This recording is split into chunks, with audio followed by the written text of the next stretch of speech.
شاہد خاقان۔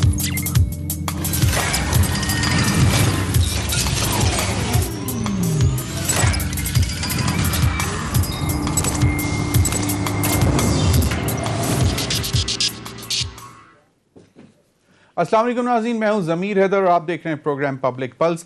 ناظرین، آج بھی جو حکومت کی طرف سے جو نیا آرڈیننس دیا گیا تھا الیکشن کمیشن کے حوالے سے، انتخابی اصلاحات کے حوالے سے، اس پر بات کی۔ فواد چوہدری صاحب نے کہا کہ جناب ہمارے جو 49 نکات ہیں وہ کوئی صحیفہ نہیں ہے، اپوزیشن آئے ہمارے ساتھ بیٹھے اور اس میں کوئی تجاویز دے تاکہ معاملات آگے لے کر چلیں۔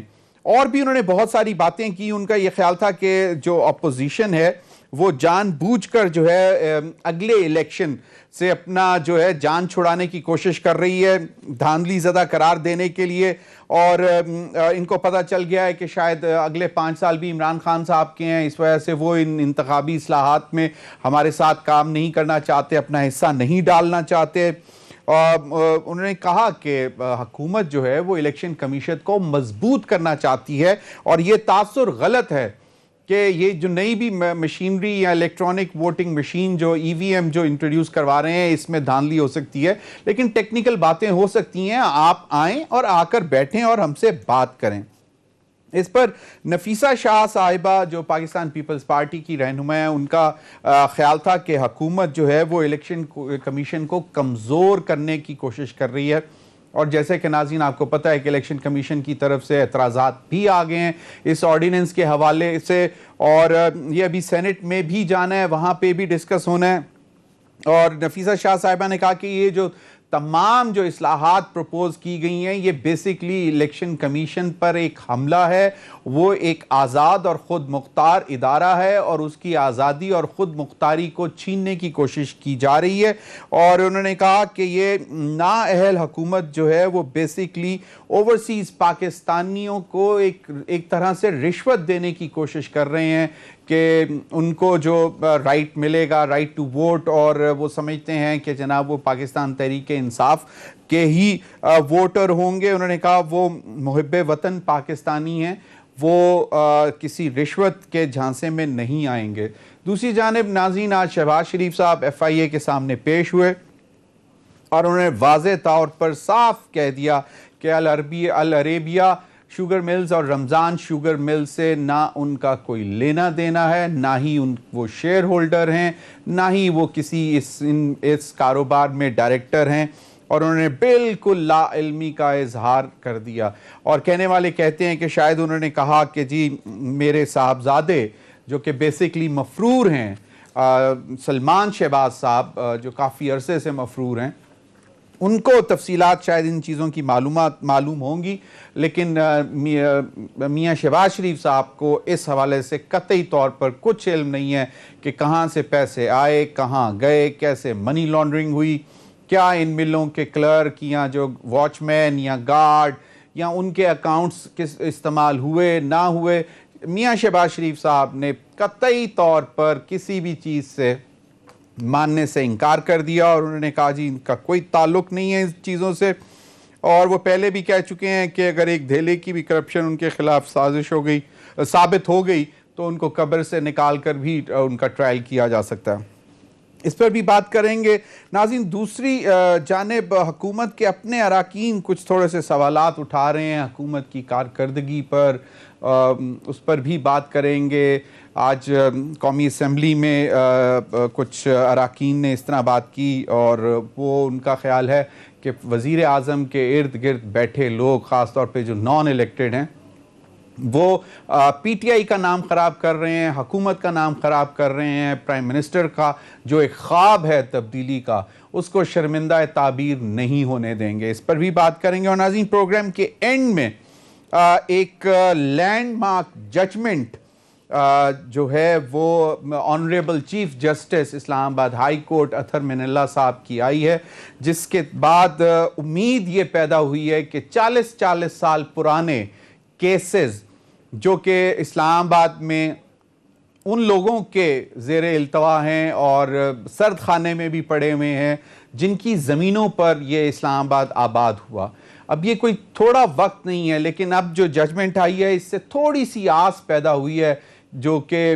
آنریبل چیف جسٹس اطہر من اللہ صاحب نے جو ایک تفصیلی آرڈر دیا اس کیس میں، وہ بہت ہی منفرد اور لینڈ مارک ججمنٹ میں کہوں گا، کیونکہ بہت سارے غریب لوگ جو ہیں وہ ابھی تک عدالتوں کے چکر کاٹ رہے ہیں، اور سی ڈی اے ہو یا federal government employees housing authority ہو، وہ ان کو کسی خاطر میں نہیں لا رہے۔ اس پر بڑی تفصیلی ججمنٹ آئی ہے، اس پر بھی پروگرام کے اینڈ میں بات کریں گے۔ ان تمام معاملات پر بات کرنے کے لیے میرے ساتھ موجود ہیں سید یاور عباس بخاری صاحب، سینئر رہنما پاکستان تحریک انصاف، ایم پی اے ہیں پنجاب حکومت میں، اور چیئرمین ہیں public accounts committee Punjab assembly میں۔ سینیٹر عاجز دھامرا صاحب، سینئر رہنما پاکستان پیپلز پارٹی کے، میرے ساتھ ٹیلی فون لائن پر موجود ہیں، اور سینیٹر عفنان اللہ صاحب مجھے جوائن کر چکے ہوئے ہیں۔ جی، سینیٹر عفنان اللہ صاحب بھی میرے ساتھ ہیں، سینئر رہنما پاکستان مسلم لیگ نواز گروپ کے۔ بہت بہت شکریہ آپ کا بھی۔ میں ذرا شاہد خاقان عباسی صاحب کی گفتگو سے جو آج انہوں نے کی اس سے آغاز کرنا چاہوں گا کہ وہ انتخابی اصلاحات کے حوالے سے کیا کہہ رہے ہیں، اور وہ کس طرف اشارہ دے رہے ہیں کہ یہ جو سب کچھ ہو رہا ہے یہ کسی خاص مقصد کے لیے ہو رہا ہے، وہ ذرا سن لیں۔ جی عاجز دھامرا صاحب، یہ جو شاہد خاقان عباسی صاحب نے بات کی، آج نفیسہ شاہ صاحبہ نے بھی گفتگو کی، یہ اتنا بڑا کیا مسئلہ ہے؟ پارلیمنٹ میں بیٹھ کر اپوزیشن کی جماعتیں حکومت کے ساتھ بیٹھ کر کیوں نہیں اس مسئلے کا کوئی حل نکال سکتے؟ کیونکہ جتنی بھی لڑائیاں ابھی تک ہم نے دیکھی ہیں، چاہے وہ 2014 کا دھرنا ہو، عمران خان صاحب کا جو کہ 126 دن چلا، اس میں بھی مسئلہ صرف یہی تھا کہ یہ جی دھاندلی ہوئی ہے اور اتنے حلقے کھول دیں، ان کو چیک کریں۔ 2018 کے انتخابات ہوئے تو اس کے اوپر بھی یہی سوال تھا۔ تو اگر سوال ہی سب سے اہم یہی ہے کہ آزاد اور منصفانہ انتخابات اس ملک میں نہیں ہو رہے، اور اگر حکومت کو اصلاحات لانا چاہ رہی ہے جس سے شاید ممکن ہو کہ آزاد اور انصاف والے منصفانہ انتخابات ہوں، تو آپ لوگ ساتھ کیوں نہیں بیٹھ جاتے؟ اور اس کا یہ کیوں اس کا مطلب لیا جا رہا ہے کہ اگر یہ نہیں ہوگا تو صدارتی جو ہے وہ طرز حکومت کی طرف جانے کی کوشش کی جا رہی ہے؟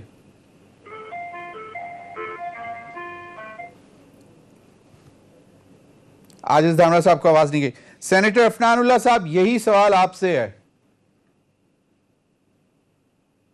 دیکھیں، بات یہ ہے کہ ہماری ایک تاریخ ہے جس کے اندر جو ہے وہ الیکشنز جو ہیں وہ بہت زیادہ جو ہے وہ رگ ہوئے ہیں۔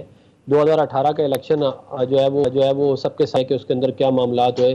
ہمارے سے ایک ریئل ٹائم وہ جو آر ٹی ایس سسٹم تھا، ریزلٹ ٹرانسمیشن سسٹم، ہم سے وہ ایک سسٹم تو چلا نہیں، تو ہم اب کہہ رہے ہیں کہ ہم پورے پاکستان کے اندر ای وی ایم لگا کے اوپر سے باہر سے آئی ووٹنگ کرا دیں گے، اور وہ بھی کون کہہ رہے ہیں؟ جو کہ خود الیکشن ریگنگ کی وجہ سے طاقت میں آئے ہیں۔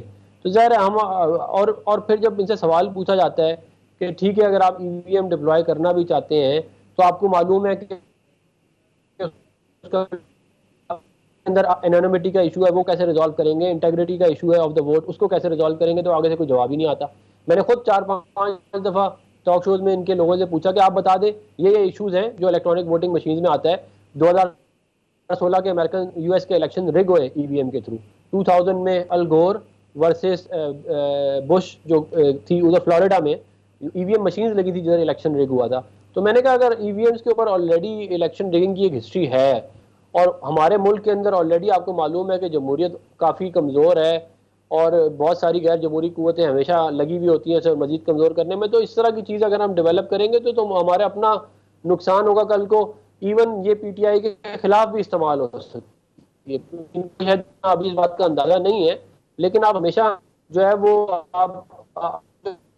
ہمیشہ جو فیوریٹ نہیں رہتے سرٹن کوارٹرز کے، وہ معاملات حالات تبدیل بھی ہو جاتے ہیں۔ جب حالات تبدیل ہو تو پھر یہ آپ کے گلے پڑ جائے گی بات الٹی جو آپ ابھی نہیں، لیکن آپ ماشاءاللہ خود آئی ٹی، سینیٹر عفنان اللہ صاحب، آپ خود ماشاءاللہ آئی ٹی ایکسپرٹ ہیں، اور اگر آپ واقعی طور پر باقاعدہ جو ہے پریکٹیکلی یہ پروف کر سکتے ہیں کہ E V M is actually not the guarantee کہ بالکل فری اینڈ فیئر الیکشن ہوں گے، تو یہ پارلیمنٹ میں بیٹھ کر آپ حکومت کو بتا سکتے ہیں، اس کا کوئی آلٹرنیٹ سجیسٹ کیا جا سکتا ہے۔ اور یہ بات کہاں سے آ گئی کہ جو بھی ان اصلاحات کی بات کر رہا ہے، انتخابی اصلاحات کی، وہ بیسیکلی پارلیمانی نظام کو ختم کر کے صدارتی نظام لانے کی کوشش کر رہے ہیں؟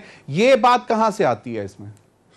دیکھیں یہ بات ادھر سے آئی ہے کہ عمران خان صاحب کو پچھلے 11 میں سے 10 ضمنی انتخابات میں بہت بری طرح شکست ہوئی ہے، اور جو یہ ایک الیکشن جیتے ہیں وہ بھی 1500 ووٹوں کی لیڈ سے جیتے ہیں۔ تو ان کو یہ نظر آ رہا ہے کہ آگے تو جو ہے وہ والا معاملہ کہ 3,70,000 جوان جو ہیں وہ ان کے لیے موبلائز پورے پاکستان میں کیے جائیں، ہر پولنگ اسٹیشن پہ جا کے قبضہ کیا جائے، پھر جو ہے وہ رزلٹ چینج کیا جائے، آر ٹی ایس کو بٹھایا جائے۔ یہ والا کام ہر دفعہ ہر 5 سال بعد کئی 100 ارب روپے کا ملک کو ٹیکہ لگتا ہے یہ جب آپ یہ والا کام کرتے ہیں، تو یہ ہر دفعہ عمران خان صاحب کے لیے کرنا بہت مشکل ہے، اور ظاہر اپوزیشن کو بھی اب معلوم ہے کہ آگے سے ہم نے کیسے اس کو رسپونڈ کرنا ہے۔ تو اب جو عمران خان صاحب ہیں ظاہر ہے وہ اب تیار کر رہے ہیں کہ میں اگلے 500 سال اس ملک میں حکومت کروں، یا جب تک میری زندگی میں حکومت کروں۔ ان کے لوگوں نے ہمیں بتایا ہے کہ ان کی خواہش ہے کہ جو ہے وہ ملیشیا کے جو مہاتیر ہیں انہوں نے 25 سال کی اور پوٹن 20 سال کر گیا ہے، تو میں بھی اتنے سال کروں، اور میں اتنے سال میں ملک کو یہ کر دوں گا وہ کر دوں گا۔ تو وہ تو ہر 5 سال بعد عوام فیصلہ کرے گی نا کہ عمران خان صاحب نے رہنا ہے، خواہشیں تو بہت ہوتی ہیں، وہ تو عوام نے فیصلہ کرنا ہے نا، اور وہ ووٹ کے ذریعے ہی ہونا ہے۔ وہ آپ کی بات درست ہے کہ عوام نے ہی فیصلہ کرنا ہے، لیکن اگر آپ ایک رگڈ سسٹم نہیں، صدارتی نظام کی بات کہاں سے آ گئی؟ مطلب یہ بڑی مطلب عجیب سی بات ہے۔ صدارتی نظام کی بات ادھر سے آ گئی کہ اگلا الیکشن یہ ریگ کریں گے، 2/3 میجورٹی ان کا پلان ہے، عمران خان صاحب کو جو 10 سیٹیں نہیں جیت سکتے انہیں مل جائے گی، اس کے بعد وہ آ کے ملک کا نظام تبدیل کر کے کہیں گے کہ میں اگلے 10 سال اور صدر ہوں۔ مطلب یہ بیسکلی ان کا پلان ان کے بہت سارے ہوتے ہیں، ان کو بھی نہیں معلوم اس طرح کا نہیں ہو سکتا۔ میں ذرا ٹیکنیکل اس کے اوپر تھوڑی سی بات کر لوں۔ دیکھیں اس کے اندر 2 ایشوز ہوتے ہیں، ایک ہوتا ہے انانیمٹی کا اور ایک ایشو ہوتا ہے انٹیگریٹی کا۔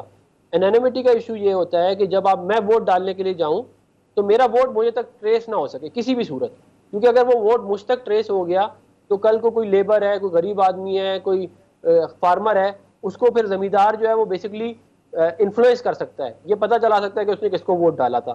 یہ فنڈامنٹل جو ڈیموکریسی کے ہیں اس کے خلاف ہے کہ کبھی بھی ووٹ ٹریس نہیں ہونا چاہیے۔ آپ دیکھیں نا جب آپ جا کے ڈبے میں ووٹ ڈالتے ہیں تو ٹریس نہیں ہو سکتا۔ ٹھیک ہے، چلیں دوسرا انٹیگریٹی کا ایشو یہ ہے کہ جو ووٹ آپ نے کاسٹ کر دیا ای وی ایم کے تھرو، وہ پیچھے بیک اینڈ پہ کوئی جا کے چینج نہ کر دے ڈیٹا بیس کے اندر۔ یہ 2 ایشوز ہیں جو فنڈامنٹل ایشوز ہیں اس سسٹم کے ساتھ، اور اس کا کسی کے پاس کوئی جواب نہیں۔ آپ کسی سے بھی ان سے پوچھ لیں، مطلب اس کا حل ہے ہی نہیں۔ آپ بینگ آئی ٹی ایکسپرٹ آپ کہہ رہے ہیں اس کا کوئی حل نہیں ہے، اٹ کین بی مینیجڈ۔ نہیں دیکھیں وہ ہوتا یہ ہے کہ میں انانیمٹی انشور کر دیتا ہوں کہ میں ووٹ لنک دیتا ہوں، لیکن پھر وہ پرابلم اور جگہ آ جاتی ہے نا، وہ انٹیگریٹی کی پرابلم ہوتی ہے۔ تو اور یہ اگر کہیں پہ یہ سسٹم ڈپلوائے بھی کرنا ہے تو یہ باتدریج ہوگا، یہ نہیں ہوگا کہ ایک ہی الیکشن۔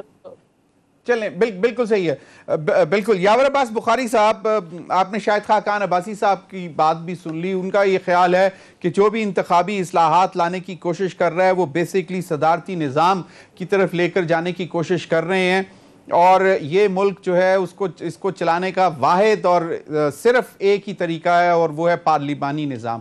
یہ بات کہاں سے آئی؟ کیا ایسی انٹینشن ہے کہ جناب یہ ریفارمز آ جائیں گے، electoral reforms, P T I ایک دفعہ پھر جیت جائے گی 2/3 میجورٹی، اور اس کے بعد پھر صدارتی نظام کی طرف چلے جائیں گے، اور وزیر اعظم عمران خان جو ہیں وہ پھر اگلے 10 سال کے لیے صدر بن کے بیٹھ جائیں گے؟ بسم اللہ الرحمن الرحیم، اللہم صلی علی محمد وآل محمد وعجل فرجہم۔